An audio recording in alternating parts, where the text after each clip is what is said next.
There was a time when Italians might have been insulted by the suggestion of theirs being the third best football league in Europe. Serie A was always il campionato più bello del mondo, the most beautiful championship in the world. How else to describe a competition that produced 12 European Cup finalists between 1983 and 1998, a place where you could watch Diego Maradona take on Franco Baresi, or Zinedine Zidane battle Ronaldo for the Ballon d'Or. Nobody is blind, though, to the power shift since. Between TV deals and billionaire owners, Premier League clubs became able to offer wages the Italians could not match. Barcelona and Real Madrid kept pace by using the Champions League to solidify their status as global brands. Serie's most marketable teams were too busy squabbling over the Calciopoli scandal. Even the Bundesliga, rich with well-run clubs and domestic talent, moved ahead in the continental pecking order. By 2014, the columnist Gianni Mora was writing in the newspaper La Repubblica that he had never seen a Serie A of such scarce technical quality. So when Italy climbed back up to third in UEFA's country coefficient rankings last month, it was a cause for modest celebration. In practical terms it meant nothing, since the top four nations will each send 4 teams to the Champions League from 2018 in any case. But to move ahead of Germany for the first time in 7 years was a salve to wounded national pride. The hope is that it also provided confirmation of Italian football being back on a positive trajectory. At the time of Mora's lament, the opposite seemed to be true. Juventus were ploughing towards a record points tally but had failed to reach the last 16 of the Champions League. The only Italian side who did, Milan, got thrashed 51 on aggregate by Atletico Madrid. Domestically, the tactical trend was towards ever more defensive formations. Catenaccio has returned in its most rudimentary form, wrote Mora, painting a picture of bad fullbacks dressed up as wingers, playing in 3-man defenses that are, in fact, a back 5. Since then, however, Juventus have been in 2 Champions League finals and Serie A has transformed into a wild west of attacking football.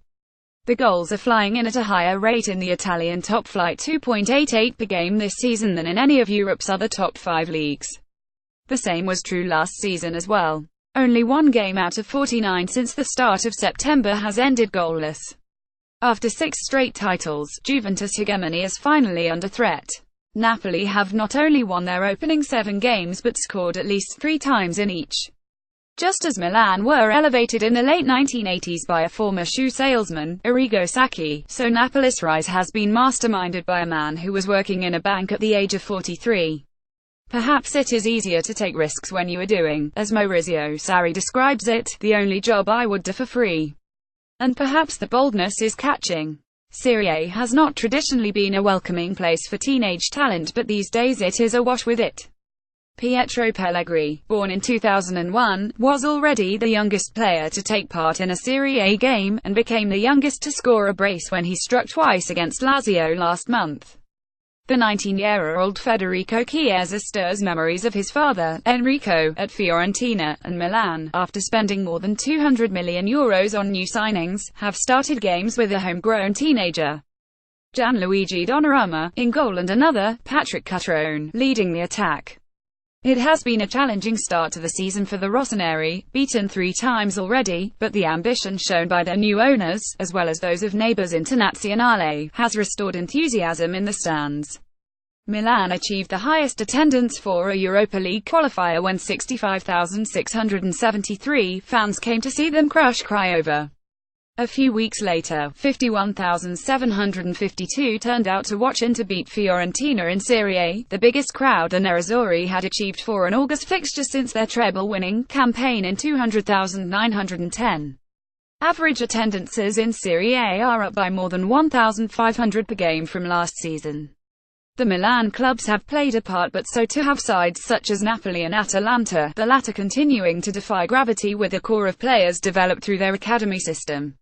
We are not quite back in the age of the Setzerelle, Seven Sisters, when Juventus, Milan, Inter, Fiorentina, Lazio, Roma and Parma were all considered legitimate title contenders. But Serie's pool of stars is spread more evenly than it has been in the recent past, allowing 8 or 9 teams to at least aspire to a place in the top 4. Dries Mertens, second left, and Napoli have shone so far this season.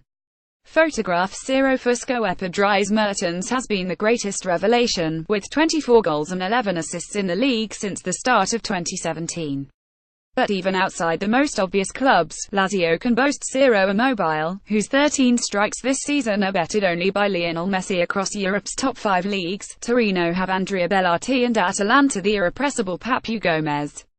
Not everything is positive. Although a handful of clubs have followed Juventus' lead by either constructing stadiums or taking ownership of their existing ones, progress remains painfully slow.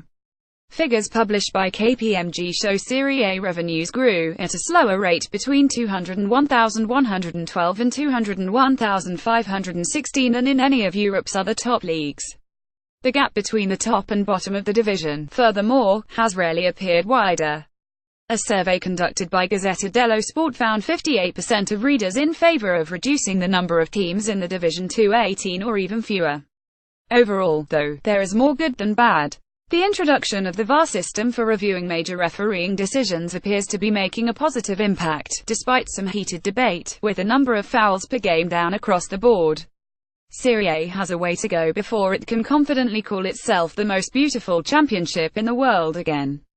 But more goals, fewer fouls and fresh talent coming through feel like a good place to start.